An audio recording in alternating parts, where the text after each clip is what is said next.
오늘도 우리 하나님이 저와 여러분에게 복을 주시고 은혜 주시는 복된 주일, 은혜의 한 주간 되시길 먼저 주님의 이름으로 간절히 축원드립니다. 미국 인디언 속담에 생각하고 있는 말을 10,000번 이상 말하면 그 말은 반드시 이루어진다란 말이 있습니다. 사람은 생각한 대로 말하고 그 말대로 행동하기 때문입니다.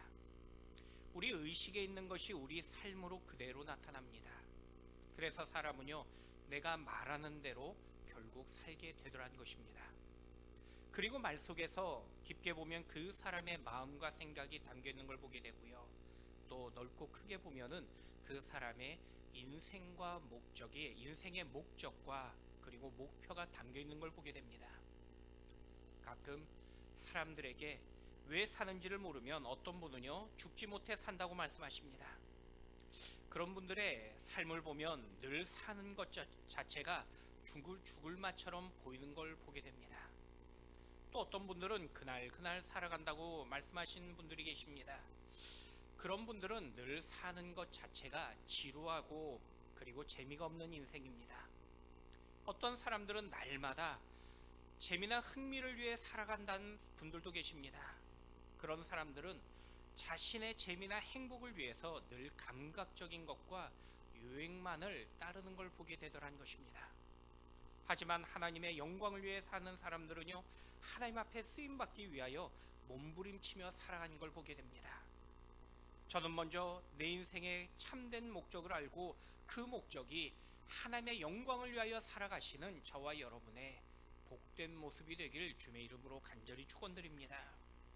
여러분, 내가 인생 여정에서 어떤 정확한 목적지가 있는 사람하고요, 그리고 목적지가 없이 살아가는 사람은요, 그 삶에 살아가는 그 자세와 태도가 다른 걸 보게 됩니다.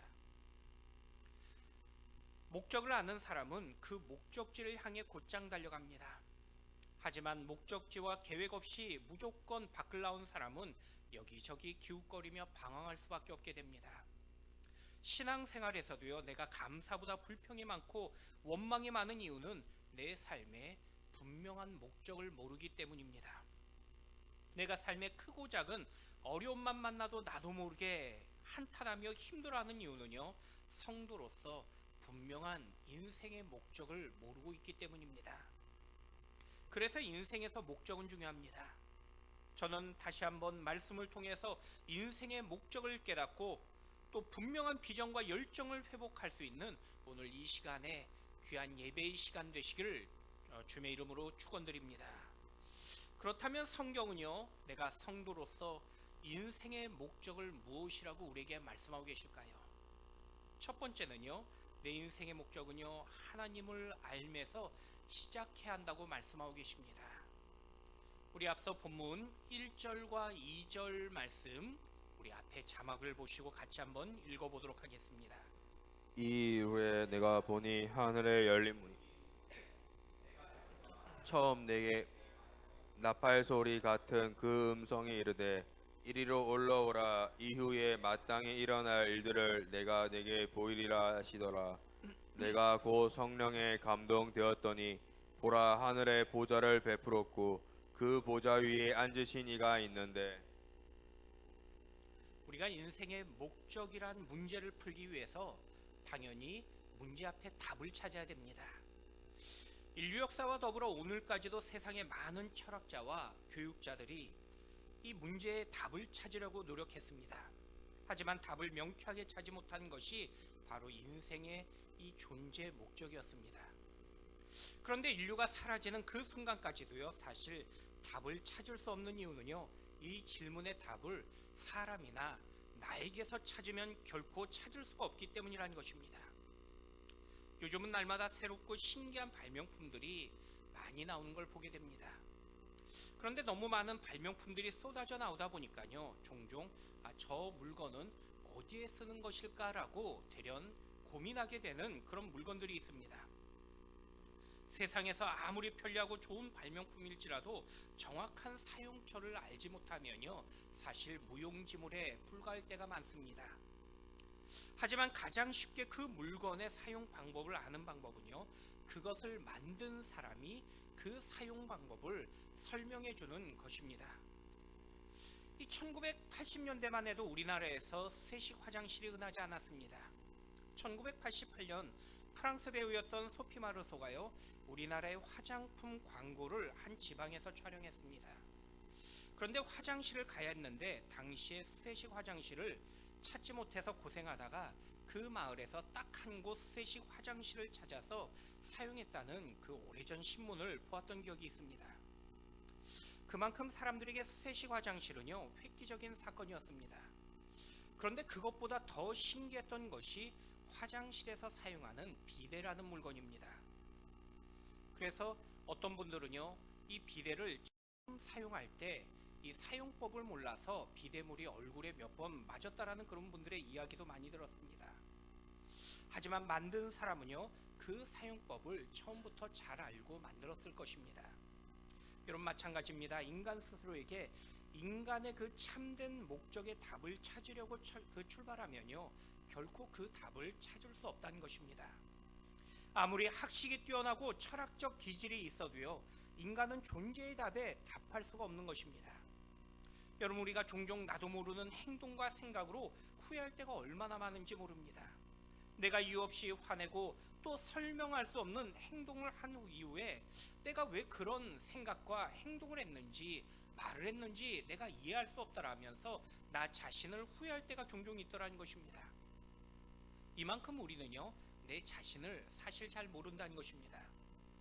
그런데 어떻게 무한하며 영원한 존재의 그 문제를요, 우리가 말할 수 있으며 더불어 인간 존재의 그 목적을 우리가 대답할 수 있는 사람은 아무도 없다는 것입니다.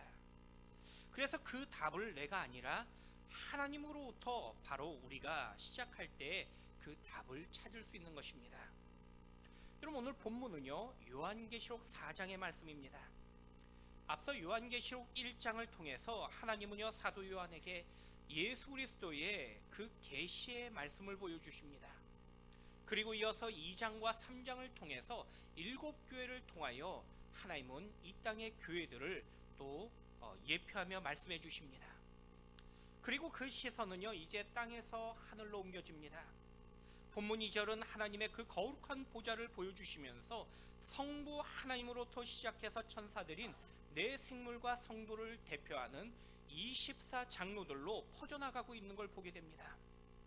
그리고 본문 마지막 11절에서 만물이 주의 뜻대로 지으심을 받았다고 하나님은 선포하고 계십니다. 우리 인생의 출발을 인간에서 시작했던 것이 아니라 하나님으로부터 시작됨을 우리에게 말씀하신 것입니다. 그래서 인생의 목적을 우리가 올바르게 알기 위해서 나로부터 시작함이 아니라 하나님으로부터 시작돼야 됨을 우리에게 말씀하고 계신 것입니다. 왜냐하면 하나님께서 저와 여러분을 하나님의 그 목적을 위해서 창조하셨다고 우리에게 말씀하고 계시기 때문입니다. 내 존재 목적을요, 내가 올바르게 알려면은 바로 나를 만드신 하나님을 알아야 되는 것이며, 그리고 그 하나님의 뜻을 알아야 된다고 우리에게 말씀하고 계신 것입니다.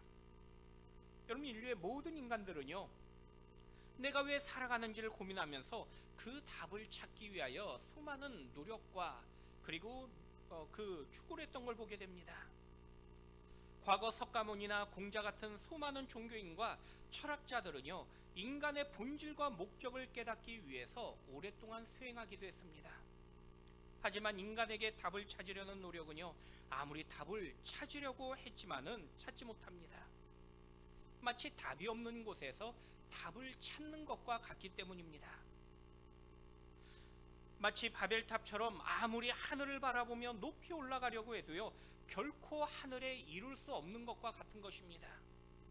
내가 하늘을 올라가는 것이 아니라 하늘의 진리가 내게 내려와 임해야 되는 것입니다. 그것이 바로 하나님의 은혜이며 복음의 진리라는 것입니다. 그래서 세상의 종교는요, 인간으로 시작해서 인간에게 찾고 있지만은 기독교는 오직 하나님께서 나에게 찾아오신 은혜의 진리의 그 말씀이라는 것입니다. 여러분, 오늘도 나를 찾아오셔서 말씀하시며 그 진리의 하나님을 통해 여러분의 인생의 문제가 풀려지는 기적을 체험하는 오늘 귀한 주일이 되길 축원드립니다. 솔로몬은요, 이 땅에 살았던 사람 중에 가장 큰 권세를 누렸던 사람이라고 역사가들은 말을 합니다. 이스라엘의 전후 역사를 통해서 가장 부유했던 사람이었습니다. 얼마나 부유했는지 예루살렘 성 안에 금이 넘쳤고요, 은을 돌같이 여겼다라고 말씀하십니다. 뿐만 아니라 솔로몬의 지혜가 얼마나 뛰어났는지 당시 철학자들과 지혜자들이 솔로몬에게 물어보기 위하여 그에게 직접 찾았던 많은 이들을 보게 됩니다. 이처럼 세상에 가장 큰 부와 명예와 명성 그리고 지혜를 가졌던 사람이 바로 솔로몬이었습니다. 그랬던 솔로몬이 노년에 우리에게 이 땅의 인생에 대해서 이렇게 고백합니다. 우리 전도서 1장 2절 말씀 같이 한번 읽어보도록 하겠습니다. 전도자가 이르되 헛되고 헛되며 헛되고 헛되니 모든 것이 헛되도다. 여러분, 솔로몬이 살아보면서 야, 내가 살아보니까 헛되구나 라는 결론을 이야기하면서 그가 인생의 회의주의를 그가 주장하며 말했던 것이 아닙니다. 솔로몬은요, 인생의 목적을 단지 인간과 세상에서 찾으려고 하는 인생들은 모든 것이 헛된 결론에 이른다라는 것을 우리에게 미리 말해준 것입니다. 사람이 다 조금 다르게 출발한 것 같을지라도 결국 세상 삶은요 똑같은 것입니다. 그래서 내가 왜 사는지를 알기 위해서 먼저 내가 아니라 바로 하나님을 알아야 된다고 우리에게 말씀하신 것입니다. 분명 나를 지으시고 또 만드시며 이 땅에 나를 보내신 주님의 뜻이 있다란 것입니다. 여러분, 오늘 성경은요 우리에게 참된 인생의 목적은요 오직 하나님으로부터 출발해야 된다고 우리에게 말씀하고 계십니다. 여러분, 오늘 내 삶이 하나님의 거룩한 뜻이 있고 또 계획이 있음을 늘 믿음 가운데 확신하시며 여러분의 삶 가운데 주님만을 신뢰하시고 또 인생의 여정을 걸어가시는 저와 여러분이 될 수 있길 축원드립니다. 여러분, 주님은요 내 삶의 목적이 이 세상이나 내 자신이 전부가 아니라고 말씀하십니다. 오직 하나님 안에 있다고 말씀하십니다. 우리가 살면서 때로는요 세상에서 지치고 낭망하는 이유는 세상 것이 내 목적이며 내 전부라고 여기기 때문인 것입니다. 그래서 우리는요 세상의 물질을 잃어버리면은 전부를 잃어버렸다고 여기며 낭망할 때가 있습니다. 내가 계획했던 것이 당장 이루어지지 않으면은 내 인생이 마치 실패한 것처럼 우리는 낙심하며 살 때가 있더란 것입니다. 사실 그 이유는요 여전히 내 인생의 목적을 이 세상이나 내 중심 가운데 찾고 있기 때문이라는 것입니다. 그러나 성경은요 내 인생의 목적을 하나님 안에 계시며 또 주님 안에서 나의 모든 목적을 찾아야 된다라고 우리에게 말씀하고 계십니다. 여러분, 내가 살아간 이유를 세상에서가 아니라 주님 안에서 발견할 수 있는 저와 여러분이 되길 축원드립니다.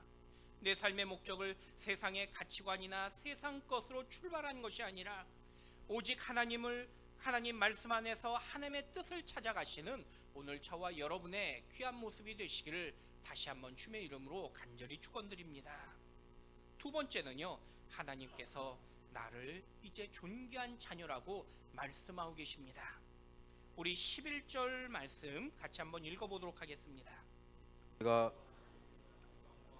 존귀와 권능을 받으시는 것이 합당하오니 주께서 만물을 지으신지라 만물이 주의 뜻대로 있었고 또 지으심을 받았나이다 하더라. 본문에서 하나님은요 만물을 지으셨다라고 말씀하십니다. 여러분, 창세기 1장을 보니까요 태초에 하나님이 천지를 창조하셨다라고 우리에게 말씀하십니다. 엿새 동안 말씀으로 무에서 만물을 창조하십니다. 창조 살기 마치는 날마다 하나님은 이 만드신 것을 보시고 기뻐하셨다고 말씀하십니다. 그리고 마지막 여섯째 날에 이제 하나님께서 친히 우리 손으로 흙을 빚으시고 그 코에 생기를 불어넣으시며 인간을 만드십니다.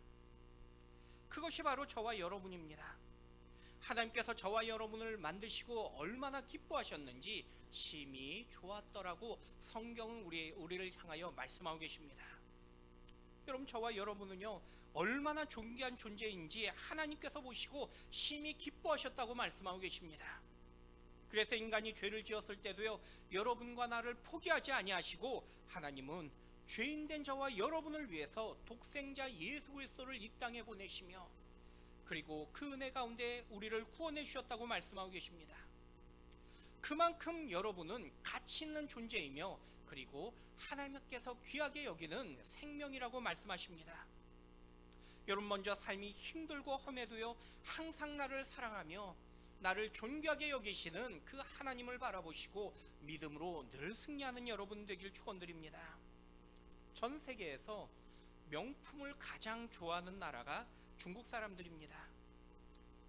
명품 가게에 중국 사람들이 들어가면요 진열장의 모든 물건이 사라질 만큼 중국 사람들은 명품을 좋아합니다. 그런데 그 이유는 사실 내가 특별하다는 것을 이 명품을 통해 보여주고 싶어하는 그런 마음이 있기 때문입니다. 우리나라 사람들이 중국을 오랑캐라고 부르면서 중국 사람들을 무시합니다. 그런데 사실 세계에서 중국을 무시하는 유일한 나라는요 대한민국뿐이라고 합니다. 제가 예전에 아는 중국 집사님이 저에게 한국에서 가장 살면서 억울한 것이 한국 분들이 자기를 무시한다는 것입니다. 집사님 말씀이 중국이 우리보다 땅도 크고 그리고 세계에서 영향력도 큰데 단지 우리나라에서는 중국 사람이란 그 이유만으로 자신이 무시당한 것이 참 이해할 수 없다라는 그런 말씀을 들었던 기억이 있습니다. 하지만 우리가 아무리 중국을 무시해도요 현실적으로 무시할 수 없는 것이 사실 중국입니다. 그 이유 중에 하나가요 중국에는 억만장자가 우리나라 그 인구의 2배만큼 많다고 합니다. 그런데 중국의 인구가 워낙 많다 보니까요 이 우리나라 인구보다 더 많은 부자들이 부자처럼 여겨지지 않을 때가 많이 있습니다. 그래서 내가 부자라는 것을 더 보여주기 위해서 더 많은 명품과 사치품을 몸에 두르고 그리고 걸치는 것입니다. 문제는 모두가 부자가 아니라는 것입니다. 그러다 보니까요 명품처럼 보이는 가짜를 몸에 걸치면서 무시당하지 않으려고 나름대로 생각하며 노력하는 걸 보게 됩니다.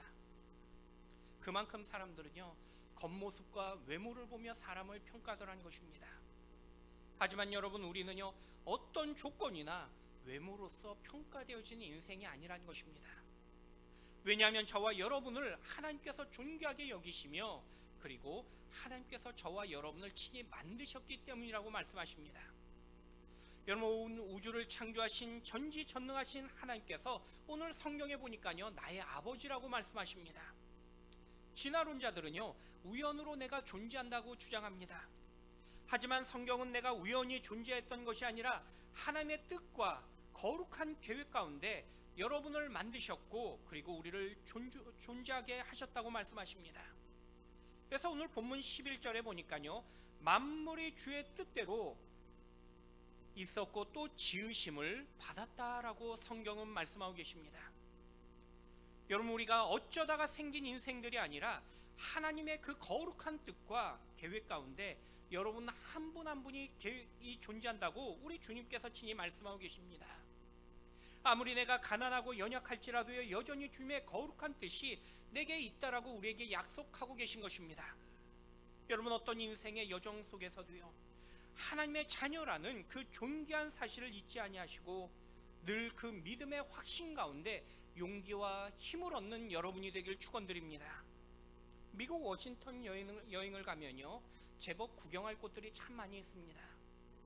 영화 박물관이 살아있다의 배경이 되었던 스미소니언 자연사 박물관부터 링컨 기념관과 국회의사당 또 여러 그 박물관들과 백악관까지 수많은 기념관과 이 박물관과 유적지를 방문하며 볼 수 있는 것입니다. 그런데 다른 미국의 박물관에 있는 이 주들에 있는 박물관과 다르게 이 워싱턴에 있는 박물관들은요 대부분 입장료가 없습니다. 그래서 미국 동부 관광을 많은 사람들이 특히 워싱턴으로 많이 관광한 걸 보게 됩니다. 특히 우리나라 요즘 청와대 1일 관광처럼 미국의 백악관 관광은요 이 워싱턴에서 최고의 인기 코스입니다.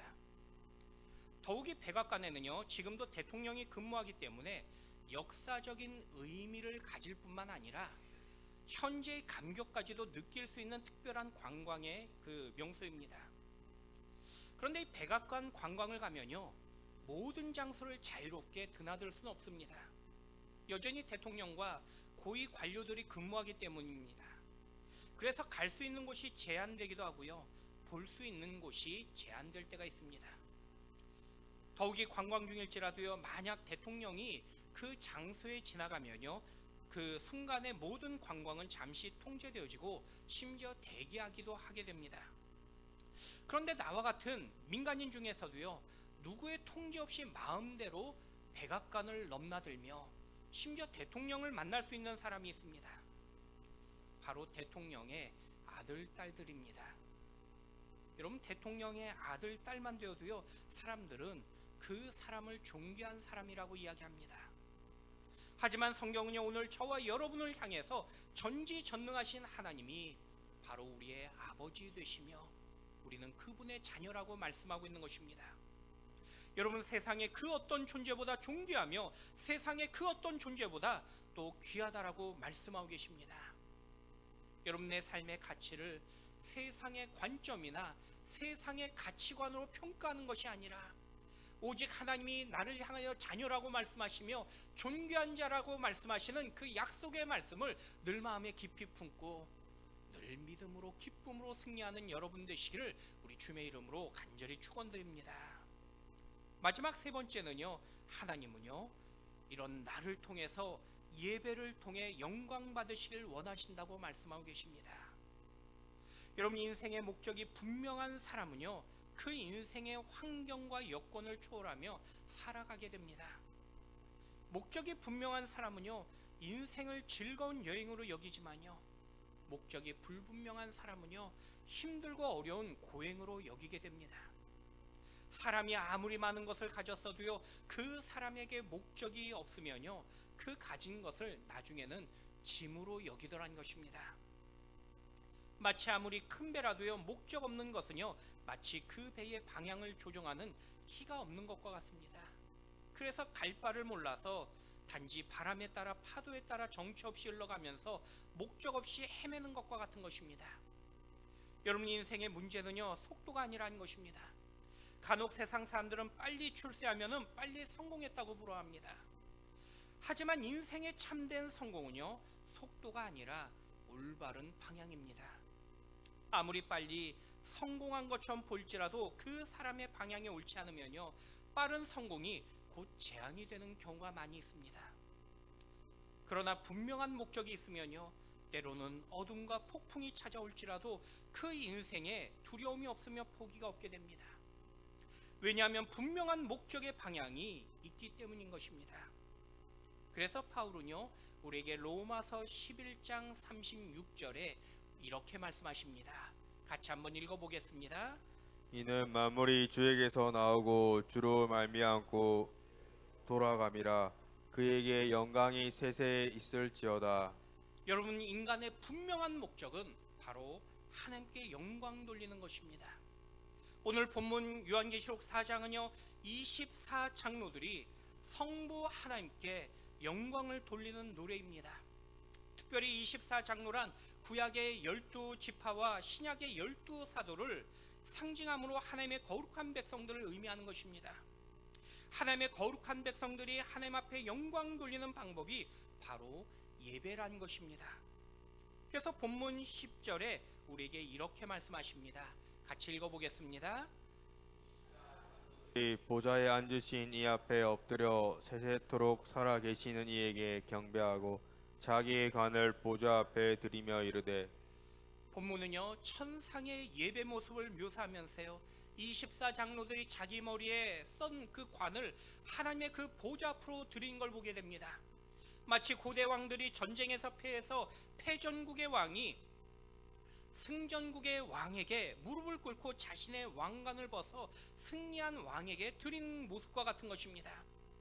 내 모든 권한과 생명까지도 맡기고 포기하겠다는 그 의미가 바로 이 예배라는 것입니다. 그래서 예배는요, 하나님께 나를 드림으로써 기쁨을 드리는 것이며 또 왕이신 하나님을 경배함으로 기쁨의 삶을 살겠다라는 결단이 바로 예배의 시간인 것입니다.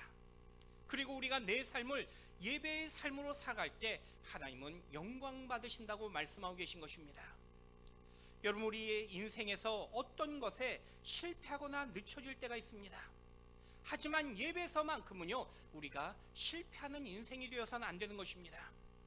가인과 아벨의 차이를 사람들은요, 제단에 올렸던 그 물질의 차이라고 생각한 경우가 많이 있습니다. 하지만 가인은 버림받고 아벨이 인정받았던 그 이유는 오직 예배의 차이점이었던 것입니다. 아벨은요, 전심을 다한 예배를 드렸고 하나님께서 기뻐하시는 예배를 드렸기 때문에 하나님께서 아벨의 예배를 받으셨다고 성경은 말씀하고 계십니다. 오늘날 장로교의 가장 기본적인 고백서인 웨스민스터 신앙 고백서의 첫 번째 항목에서 인간의 존재 목적을 바로 하나님 앞에 영화롭게 하기 위하여 존재한다고 기록하고 있습니다. 여러분, 우리 존재의 목적은요, 바로 하나님을 영화롭게 하는 것입니다. 미국의 가장 존경받는 설교가이며 저서가인 존 파이퍼 목사님은요, 하나님께 영광 돌리는 것에 대해서 내가 하나님 앞에서 가장 만족하고 살 때 하나님은 나의 삶을 통해 가장 큰 영광을 받으신다라고 그렇게 말합니다. 제가 어릴 때는요, 친구들과 놀 때 그 놀이 문화가 단순했습니다. 친구들과 동네에 함께 모여 딱지치기, 땅 따먹기 같은 것을 하면서 놀았던 기억이 있습니다. 그런데 요즘 아이들은요, 신기하게도 수십만 원짜리 전자기구를 가지고 노는 걸 보게 됩니다. 다양한 컴퓨터나 오락기를 사용하면서 놀지만은, 그런데 더 신기한 건요, 금방 지겨워하고 재미없어 하더라는 것입니다. 분명 오늘날 물질은요, 풍요로워져서 과거보다 더 많은 혜택을 누리고 있지만은 오히려 사람들의 만족은요, 작아지며 줄어들고 있더라는 것입니다. 오래전에 제가 지하철에서 한 결혼정보회사의 글을 보았던 기억이 있습니다. 이런 글이었습니다. 1시간을 기쁘게 하려면 좋은 사람과 맛있는 식사를 하고, 하루를 기쁘게 하려면 멋진 새 옷을 사고, 한 주를 기쁘게 하려면 멋진 차를 구입하고, 한 달을 기쁘게 하려면 좋은 집을 구입하라. 하지만 평생을 기쁘게 하려면 좋은 배우자를 만나라는 글이었습니다. 제가 아는 목사님이 이런 질문을 한 것입니다. 아내의 동생은 제수이고 형의 아내는 형수인데, 그럼 자신의 아내를 똑같은 두 글자로 무엇이냐고 그렇게 묻는 것입니다. 그래서 제가 뭐냐고 그렇게 다시 물었더니 그 목사님 대답이 원수란 것입니다. 여러분, 사람들은요, 지금의 배우자를 만나기 위해서 수많은 노력을 했다고 말합니다. 과거에 선도 보고요, 소개도 했다고 합니다. 소개받았다고 말합니다. 또 많은 사람들이 결혼하기 전에 얼마나 자신의 배우자를 사랑했는지를 이야기하는 그러한 이야기를 듣게 됩니다.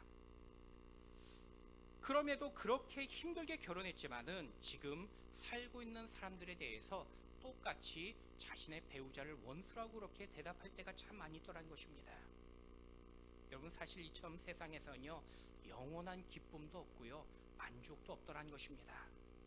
그런데 그 이유는 바로 세상의 만족이 마치 바닷물과 같기 때문인 것입니다. 그래서 마시면 마실수록 갈증을 해결하는 것이 아니라 오히려 갈증을 유발하는 바닷물과 같은 것입니다. 세상 많은 것들을 소유할지라도 결국은 바닷물처럼 갈증과 허무함만이 남는 것이 세상의 모습이라는 것입니다. 여러분, 그래서 생명보다 중요한 것이 사명입니다. 사명보다 중요한 것이 오늘 목적이라고 말씀하고 계십니다. 하나님이 주신 그 목적을 알면요, 사명을 깨달을 수 있게 되는 것이며, 그 목적이 분명하면은 내 생명도 버릴 수 있기 때문입니다.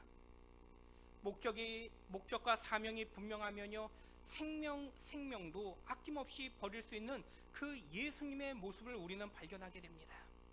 여러분, 예수님께서 우리를 향한 분명한 구원의 목적이 있었기 때문에 주님은 십자가에서 자신의 생명까지도 버릴 수 있으셨던 것입니다. 여러분, 우리도요, 주님처럼 하나님의 영광을 위한 그 목적으로 살아가야 됩니다. 내가 살아가는 그 이유가 하나님을 영화롭게 하는 우리의 삶의 목적이 되어야 됨을 오늘 성경은 우리에게 가르쳐 주시며 말씀하고 있기 때문입니다. 여러분의 삶이 예배자의 삶으로서 하나님을 영화롭게 하시는 저와 여러분이 될 수 있기를 다시 한번 주의 이름으로 간절히 축원드립니다. 말씀을 맺겠습니다. 본문의 요한계시록은요, 주 90년경에 기록되어진 말씀입니다. 당시의 황제는요, 도미티안 황제였습니다. 많은 사람들이 교회를 핍박했던 사람으로 네로 황제를 기억할 때가 많이 있지만은 사실 네로는요, 이 로마 시 안에 있는 그리스도인들을 핍박했던 것이고요. 도미티안 황제는요, 로마 제국 안에 있던 모든 그리스도인들을 핍박했던 그런 황제였습니다. 심지어 다른 황제들과 다르게 자신을 신격화하면서 모든 공식 문서에 우리 주 하나님이여라는 문구를 자신의 그 의미로서 시작하도록 명령했던 자입니다. 그리고 이를 거부했던 자들을 잔혹하게 처벌합니다. 당시 많은 그리스도인들은 도미티안 황제의 핍박에 순교했습니다. 일부 성도들 마음에 하나님께서 함께 하시다면은 어떻게 이런 고통이 이 땅에 일어날 수 있을까라는 원망의 마음이 일어나기 시작합니다. 하지만 그 순교와 아픔을 아시는 주님은 오늘 요한계시록을 통해서 반드시 저 영원한 날의 승리를 약속하시면서 우리에게 그 말씀을 소망케 하십니다. 로마 황제가 스스로 주 하나님이라고 외치고 있지만은 우리 주님은요, 그것이 아니라고 우리에게 말씀하고 계십니다. 세상을 창조하시고 만물을 지으신 영원한 존귀와 권능의 하나님만이 바로 우리의 하나님이시며 주님이라고 우리에게 말씀하고 있기 때문입니다. 그래서 우리에게 이렇게 말씀하십니다. 우리 11절 말씀 같이 한번 읽어보도록 하겠습니다. 우리 주 하나님이여 영광과 존귀와 권능을 받으신 것이 합당하오니 주께서 만물을 지으신지라 만물이 주의 뜻대로 있었고 또 지으심을 받았나이다 하더라. 여러분, 2025년 오늘 이 시대를 살아가는 성도들의 삶도요, 어쩌면은 2000년 전에 로마 안에 있던 그 그리스도인과 사뭇 다르지 않을 수도 있습니다. 아니, 더 어려운 삶을 살아갈 수도 있습니다. 주님을 향한 신앙 고백을 잠시 감추고 싶고 때로는 생각과 또 다른 삶의 결과를 보면서 주님을 향한 원망의 마음이 나도 모르게 일어날 수도 있습니다. 하지만 오늘 주님은요, 우리에게 오늘 말씀처럼 저 영원한 승리의 예배를 바라보면서 낙심이 아니라 소망 가운데 새롭게 되는 예배자가 되라고 말씀하고 계십니다. 여러분, 오직 주님 안에 나아가 은혜와 진리로 이겨내시는 믿음의 존귀한 자녀가 바로 여러분들 되시기를 우리 주의 이름으로 간절히 축원드립니다. 그리고 소망의 하나님으로 인하여 기쁨 가운데 승리하시며 내 삶에 주어진 그 승리의 예배자로 다시 일어나며 또 믿음으로 전진하시는 저와 여러분 되시기를 우리 주의 이름으로 간절히 축원드립니다.